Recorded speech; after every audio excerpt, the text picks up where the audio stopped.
ചൂരൽമലയിലേക്ക് കൂടി പോകേണ്ടതുണ്ട്. അവിടെയാണ് രക്ഷാപ്രവർത്തനങ്ങളുടെയൊക്കെ തുടക്കമെന്ന് പറയുന്നത്. മഹേഷ് പോലൂരാണ് വിവരങ്ങൾ നൽകാൻ ചേരുന്നത്. മഹേഷ്, ജീവനോടെ ഇനി ആരെയും രക്ഷിക്കാനില്ല എന്നുള്ളത് സൈന്യം ഇന്നലെ പറഞ്ഞിരുന്നു. ഇന്നിപ്പോൾ ഈ 4ാം ദിനത്തിൽ രക്ഷാദൌത്യം എത്തി നിൽക്കുന്ന സമയത്ത് ഇന്നലെ റവന്യൂ മന്ത്രി പറഞ്ഞൊരു പ്രധാനപ്പെട്ട കാര്യമുണ്ടായിരുന്നു. 15 സ്പോട്ടുകൾ കണ്ടെത്തി എന്നുള്ളത്. നമുക്കറിയാം, ഈ വില്ലേജ് റോഡിലേക്കും അതുപോലെ തന്നെ ഈ 13ാം പാലത്തിലേക്കും ഒന്നും കൂടുതൽ ആയിട്ടുള്ള തിരച്ചിലൊന്നും ഇതുവരെയും നടന്നിട്ടില്ല.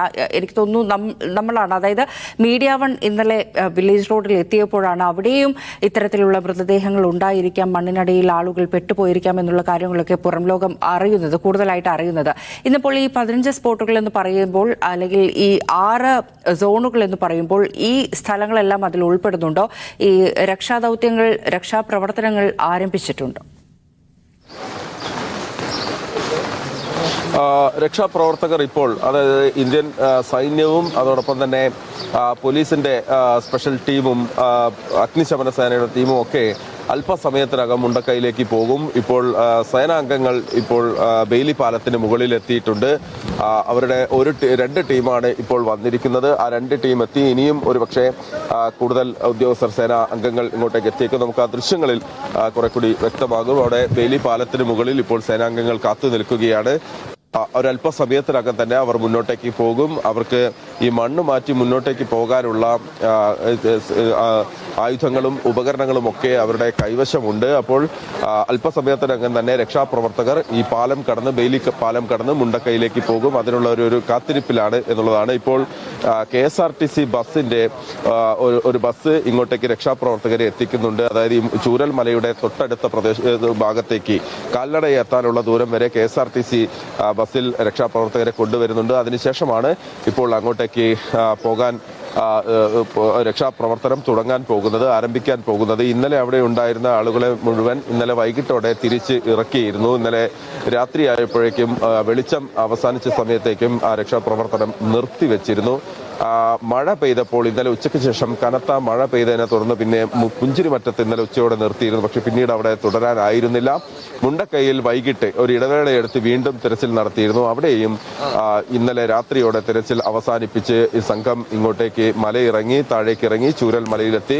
ഇന്നിപ്പോൾ രാവിലെ അങ്ങോട്ടേക്ക് പോവുകയാണ്. എനിക്കൊപ്പം സാജിദ് അജ്മൽ കൂടി ചേരുന്നുണ്ട്. കാരണം സാജിദാണ് മുണ്ടക്കൈയിലേക്ക് ഈ തെരച്ചിൽ സംഘത്തിനൊപ്പം യാത്ര ചെയ്യാൻ പോകുന്ന നമ്മുടെ റിപ്പോർട്ടർ സാജിദും അതുപോലെ തന്നെ ക്യാമറാമാൻ ജിഷ്ണുവുമാണ്.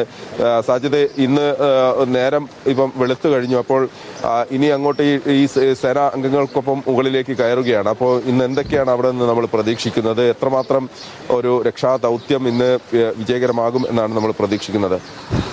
മഹേഷ് സൂചിപ്പിച്ചു എത്തുക എന്നുള്ളതാണ് നമ്മൾ ലക്ഷ്യമിടുന്നത്. അത് ഇന്നലെ നമ്മൾ പോയിരുന്നു. ഇന്ന് തെരച്ചിൽ കൂടുതൽ സംവിധാനങ്ങളോടുകൂടി തിരച്ചിൽ നടത്തും. പക്ഷേ ഇപ്പോൾ മഴയാണ് ഒരു ആശങ്കയായി.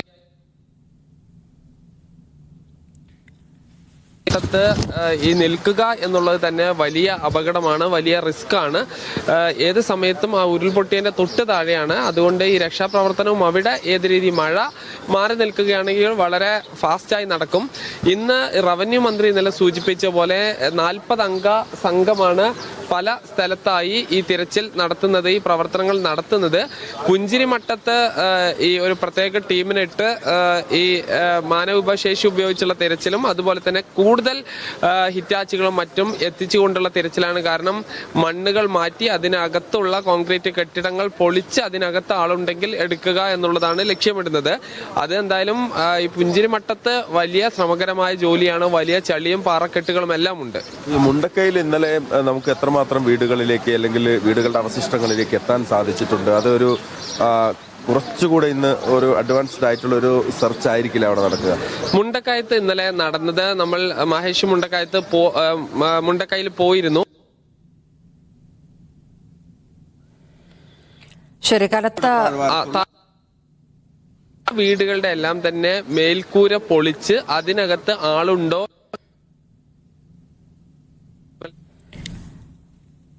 കനത്ത വെല്ലുവിളിയായി ഇപ്പോൾ ചൂരൽമലയിൽ മഴ പെയ്യുന്നുണ്ട് എന്നുള്ളത് ഒരു പ്രധാനപ്പെട്ട കാര്യമാണ്. ഇന്നത്തെ ഈ മണ്ണ് മാറ്റി അതിനകത്ത് ഈ വീടുണ്ടാകും. അതിന്റെ കോൺക്രീറ്റുകൾ പൊട്ടിച്ച് വീടുണ്ടാകുമോ അതോ ഒലിച്ചു പോയോ എന്നൊന്നും വ്യക്തമല്ല. ആ വീടുള്ള സ്ഥലത്ത് കുഴിച്ചു നോക്കുക എന്നുള്ള പ്രവർത്തനങ്ങളിലേക്കായിരിക്കും പ്രധാനമായും ലക്ഷ്യമിടുന്നത്. എന്തായാലും സൂക്ഷിച്ച് പോവുക. അവിടെ വളരെ ശ്രമകരമായ കാര്യമാണ്. അവിടെ നിന്ന് റിപ്പോർട്ട് ചെയ്യുമ്പോഴും സൂക്ഷിക്കുക. ഒപ്പം രക്ഷാപ്രവർത്തകരുടെ ഓരോ നിമിഷങ്ങളും പ്രേക്ഷകരെ അറിയിക്കുക. കാരണം അത് കേരളത്തിന് വലിയ കരുത്ത് നൽകുന്ന ഒരു കാഴ്ച കൂടിയാണ്. അപ്പോൾ അതാണ് ഇപ്പോൾ രക്ഷാപ്രവർത്തകർ ഇപ്പോൾ ഈ ബെയിലി പാലത്തിന് മുകളിൽ നിൽക്കുകയാണ്. ബെയിലി പാലത്തിന് മുകളിലൂടെ മറ്റ് വാഹനങ്ങളൊന്നും ഇന്ന് അങ്ങോട്ടേക്ക് പോയിട്ടില്ല. അവിടെ മറ്റ് സേനയുടെ വാഹനങ്ങളൊന്നും തന്നെ ഇന്ന് അങ്ങോട്ടേക്ക് കടന്നിട്ടില്ല. ഈ രക്ഷാപ്രവർത്തകർ അങ്ങോട്ട് കയറിയ ശേഷമായിരിക്കും കുറെ കൂടി വാഹനങ്ങൾ, അവർക്ക് വേണ്ട ഭക്ഷണങ്ങൾ, മെഡിക്കൽ ആവശ്യങ്ങൾക്കുള്ള മരുന്നുകൾ ഉൾപ്പെടെയുള്ളവ മുകളിലേക്ക് എത്തിക്കും. അപ്പോൾ ഇന്നലെയൊക്കെ അങ്ങോട്ട് ഭക്ഷണവും വെള്ളവും എത്തിക്കാനുള്ള വലിയ കഷ്ടപ്പാടും പ്രയാസവും ഉണ്ടായിരുന്നു. ഇന്നിപ്പോൾ അതിനൊരു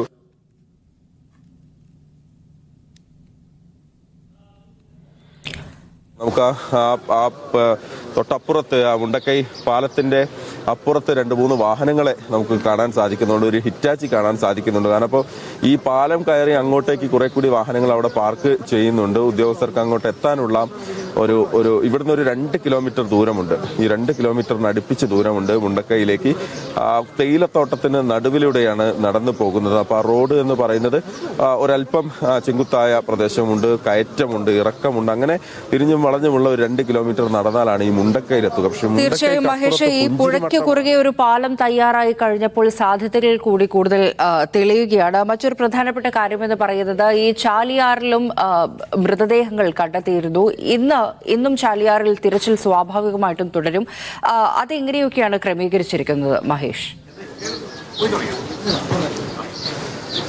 ചാലിയാറിൽ ഇന്നലെ നമ്മൾ ആദ്യം ഈ പോത്തുകൽ ഭാഗം ചാലിയാറിന്റെ വനമേഖലകളിലേക്ക്, അതായത് ചാലിയാർ ഒഴുകി സൂചിപ്പാറ വെള്ളച്ചാട്ടത്തിന് താഴെ വനമേഖലകളിലേക്ക് ഒഴുകി പോത്തുകല്ലിൽ എത്തുന്നത് വരെയുള്ള ഭാഗങ്ങളിൽ അതിന്റെ ആ ദിശ മുകളിലേക്ക് വനമേഖലകളിലേക്ക് ചെന്നുള്ള ഒരു തിരച്ചിൽ കഴിഞ്ഞ ദിവസം ആരംഭിച്ചിരുന്നു. നമ്മുടെ റിപ്പോർട്ടർ ജംഷീർ ആ സംഘത്തിനൊപ്പം ഉണ്ടായിരുന്നു. പക്ഷേ ഇന്ന് കുറെ കൂടി മേഖലകളിലേക്ക്, കഴിയാവുന്ന അത്ര ദൂരത്തിലേക്ക് കടന്നു ചെന്നുള്ള ഒരു തിരച്ചിൽ അവിടെയും ഉണ്ടാകും.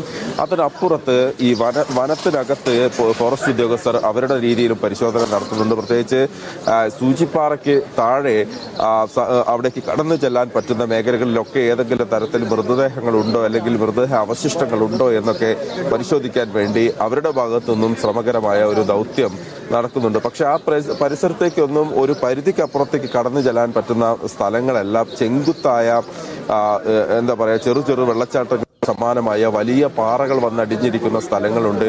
ഈ പുഴയുടെ തന്നെ ഉത്ഭവസ്ഥാനത്ത് നിന്ന് ഏതാണ്ട് ആ സൂചിപ്പാറ വരെയുള്ള ഭാഗത്തേക്ക് അതിന്റെ രൂപം തന്നെ മാറിയിരിക്കുന്നു. അതിന്റെ ദിശ തന്നെ പലപ്പോഴും അങ്ങോട്ടും ഇങ്ങോട്ടും മാറിയിരിക്കുന്നു. നേരത്തെ പുഴ ഒഴുകിയിരുന്ന സ്ഥലത്തു കൂടിയല്ല ഒഴുകുന്നത്. അതുകൊണ്ട് തന്നെ ഒരു വലിയ ശ്രമങ്ങൾ, ഈ രക്ഷാദൗത്യം എന്ന് പറയുന്നത് കേവലം മുണ്ടക്കൈയിലോ അല്ലെങ്കിൽ പുഞ്ചിരിമട്ടത്തോ മാത്രമല്ല, അതിനപ്പുറത്തേക്ക് ഈ പുഴ ചെന്ന് പതിക്കുന്ന ചാലിയാറിന്റെ പോത്തുകൽ വരെയുള്ള ഭാഗത്തേക്കോ അതിനപ്പുറത്തേക്ക് അതിനും താഴേക്ക് അറബിക്കടലിലൊക്കെ എത്തുന്ന ആ ഒരു പരിസരത്തേക്ക് ഒക്കെ ഇതിന്റെ ഒരു വ്യാപ്തിയുണ്ട്. അതുകൊണ്ട് തന്നെ രക്ഷാദൗത്യം കേവലം ഈ പുഞ്ചിരിമറ്റത്ത് നിന്ന് തുടങ്ങി നേരെ ഇവിടെ ചൂരൽമലയിൽ അവസാനിക്കുന്ന ഒരു കാര്യമേ അല്ല.